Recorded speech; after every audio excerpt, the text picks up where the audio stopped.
Hello guys, you are welcome to Code Believers YouTube channel. In this tutorial, I am going to walk you through how to set up Ionic version 6 development environment on Mac OS. There are some basic requirements needed to be set up on our machine before we can start Ionic development proper. We're going to go through each of these requirements and set them up on our machine. Without any further ado, the first requirement we are going to talk about and set up is JDK, Java Development Kit. So in order to do this, we head over to our browser and go to oracle.com/java. From here, we'll be able to download the Java needed. So just head over to download Java, and the next page is going to show you the version of Java that is available. Now, for Android development, the required version of Java is version 8. So to get version 8, we can go to Java Archive, and we will see the previous versions of Java. We can go ahead and download Java version 8 here. You can download either the 8202 or 8211. I prefer 202, so I'm going for this. You download this. So you will see the list of supported OS. Thank goodness, version of OS is here, Mac OS. So we can go ahead and download this here. Then you will review and accept the Oracle Binary Code License Agreement, and you click download. Now this is going to prompt you to log in into Oracle. So if you don't have an account, you create an account and you come back to login. I have an account, so I'm going to log in straight, and the download should start after a successful login. Yeah, so I'm not going to download this because I have downloaded it already in order to save time. So let's assume you've downloaded it. You can head over to your desktop and yes, Java 8 U202. So you double click on it and it opens the installer. You double click again. This is the process for installing in Mac. Yes, so the wizard comes up and you click continue. It tells you the amount of space it's going to take, 595 MB. You install and it asks you for your password, which you provide. If it's successful, it starts the installation process. It's not going to take long, it will finish now. So once the installation is completed, the next thing, let's wait for it to complete. Yes, so it's completed now. The next thing is to close this wizard, close the installer. You can as well delete this installer if you don't need it any longer. So the next thing is to check the version of Java that has been installed. But before then, we need to set up our environment variable for Java so that we'll be able to access it in our command line. So to do this, we open up our bash profile. We open up our ZSHRC using this code, this command.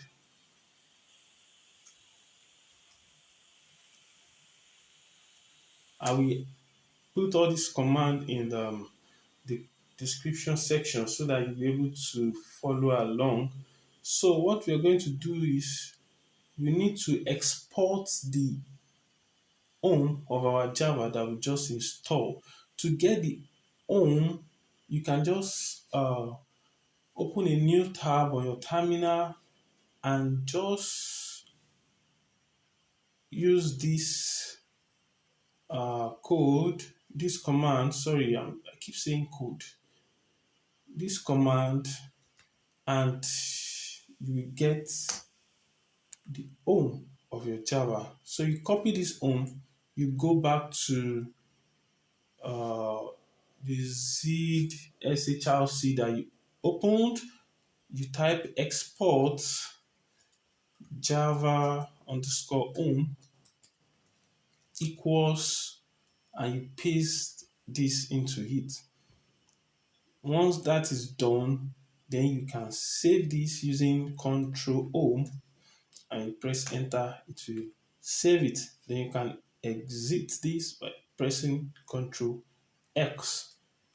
So we have successfully registered our JDK to our environment variable, so we can always check the version of our Java by just typing this command java version, and it will give us the version of Java that was installed. So that is done. That the next requirement that is needed is Node. So to do this, we head over to our browser and we go to nodejs.org. Now, on the home page, we are going to see two versions of Node.js, of Node. So there is a long-term support and the current version. So the current version is the version that has just been released but has not been adopted by many people. The LTS, long-term support, is the one that has uh, long-term support from the Node team. So this means this is going to be how they can take out the current version, make changes to it, make updates to it. But the long-term version, long-term support version, we have support from the Node team. So it is safe to download the long-term support version, and that's what I'm going to do now. So once you click on it, it will start the download. I've downloaded it already, so I am not going to download it again. So I will head over to my desktop and pick up the downloaded file, or you go to your own location to where it was downloaded and you double click on it. Once you double click on it, the wizard will come up, install wizard will come up, and it will tell you things it is going to install. It's going to install Node.js version 16.16.0 and npm version 8.11.0. So you click continue, you agree with whatever license and you continue, you agree with it. It will tell you the amount of space it's going to take and where it's going to download it. You can change it if you want, but I would advise you leave it the way it is and you install. It will ask for your password, which you should provide. After a successful password input, it will start installing on your machine, and this is done. So it's saying that our Node.js 16.16.0 has been installed to this location and npm has been installed to this location. So we can close this successfully, and let's head up to our terminal to check what we have just installed. To check this, to check the version of Node that we just installed, just type node v and it should give you the version that has just been installed. We have 16.16.0 version, and to check the npm version that has just been installed, npm v-v, and to give us the version of npm that has been installed, we can use node on our machine. Just press node and you can do whatever you want. Console.log hello world, enter, and that's it. Node successfully installed and set up. So after that is done, the next thing is to install Ionic framework itself. To do this, we head over to the Ionic framework documentation where we can pick up the command to install through npm. Thank goodness we've installed Node, which has also installed the npm for us, so we don't have to panic. We can just copy this code and head over to our terminal and paste this code and press enter. So this is going to install the Ionic framework globally on our machine. It might take a while, so we need to calm down for it to be done a couple of times. So it is done now. Ionic has been installed on our machine globally. So we can start calling the Ionic command. We can check the Ionic version that was installed, 6.20.1. That is the latest Ionic version that has just been installed for us. So the next thing I will do now is to install a text editor. You can use any text editor you want. You can use Sublime Text, you can use Atom and the rest. But I like using VS Code, so that's what I'm going to use in this tutorial. You can head over to code.visualstudio.com, and that should bring us to where we can download the Visual Studio Code for Mac. So once you click on this download Mac Universal, the download should start. I'm not going to download it because I've downloaded it already. So I will just head over to my desktop and yeah, VS Code in a zip format. So we can open it and directly it will just unzip and give us the VS Code directly. So what you will do is move it into your application. Yes, I already have it. So it's asking either to replace or keep it. I'm going to stop it actually. So in your own case, you can just move it into the application folder. So it will show here in your menu.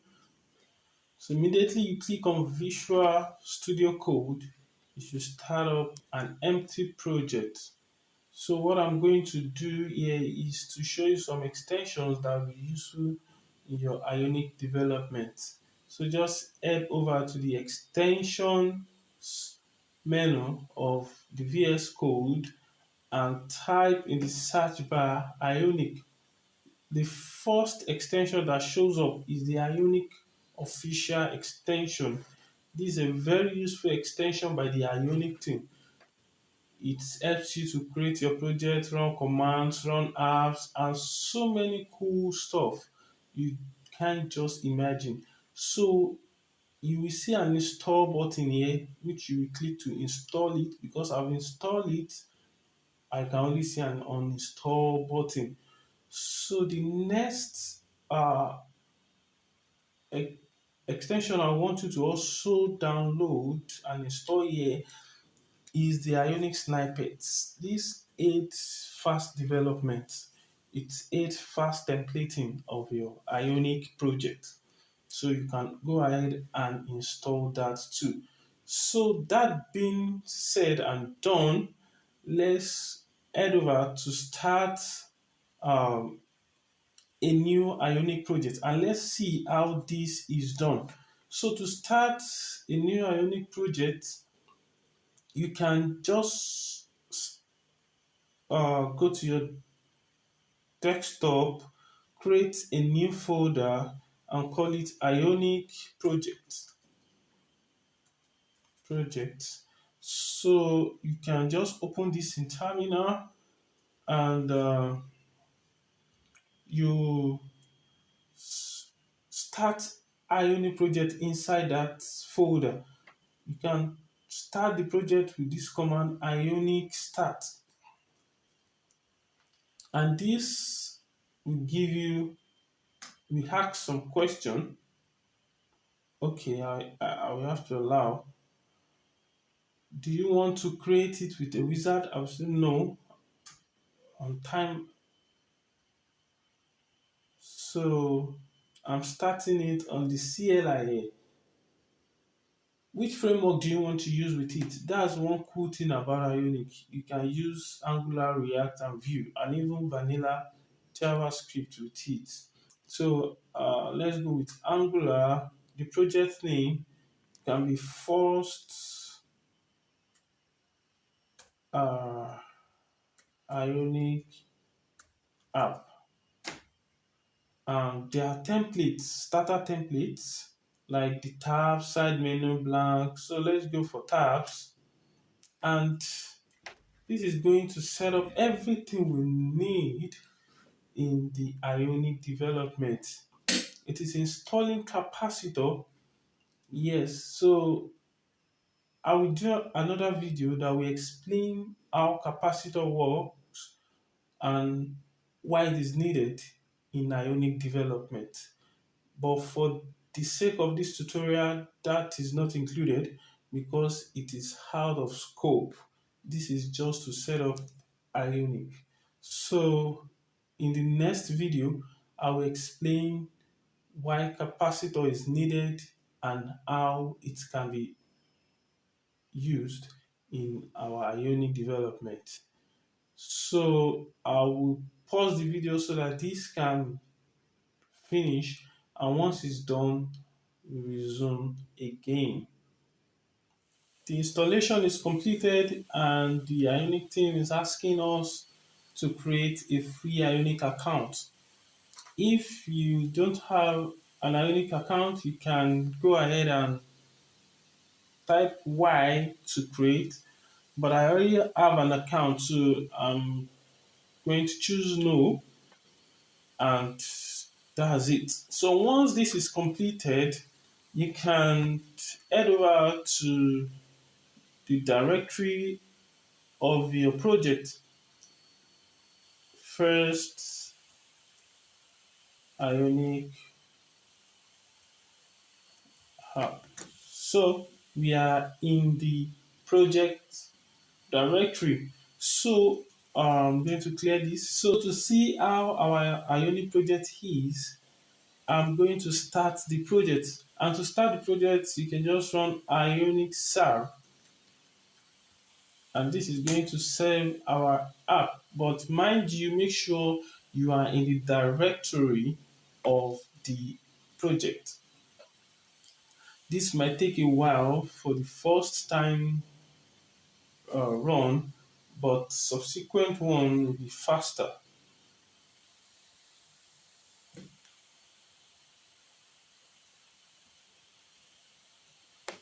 And so this is done. Ta-da! This is our Ionic project. Our Ionic app is ready with three tabs by default. So this is how the Ionic project looks like. It is a very interesting framework that you will like to work with. I promise.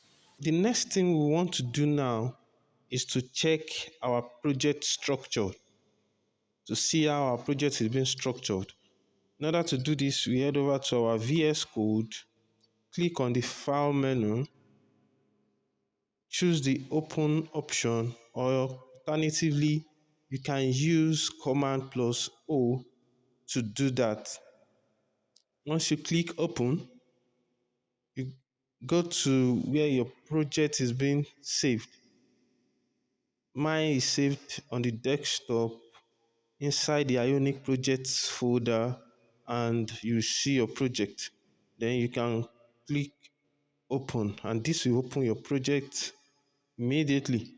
Now I'm just going to go over some of these folders and files. I'm not going to go into it in detail because that's not the purpose of this video. I'm just going to mention some of the folders we'll be working with, or some of the files we'll be working with. So one of the folders you might be working with is the node module folder. This is where your packages are being installed. See, this is where the Angular, capacitor, Ionic, CSS2, npm CLI types, and the rest of your node packages are being installed. The next folder which we work with often is the source folder, SRC folder. The SRC folder contains the source code of your project. You have the app folder, which handles your app routing, the tabs, the pages, components, and etc. We have the assets folder. This is where your icons, your images, fonts, and the rest are being stored. We have the environment folder. This is where you can save your environment variables that you'll be using in the app. You have the theme folder. This is where you can set your global, you can set your app CSS, your app styling can be stored here. So this is just like a global styling for your app. Then you have the global CSS, you have the index.html. This is the entry point for your app. You can see this is just like an HTML page. Then in the body tag, you see that a component called app root is here. So this is where your app is being initiated. Then you have the main.ts. Usually don't have business with that. Polyfill.ts. Let's just head over to capacitor.config.ts.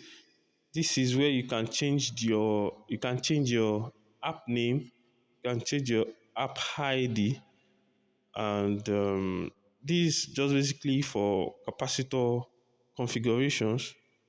Then you can check the package.json. This is your package manager.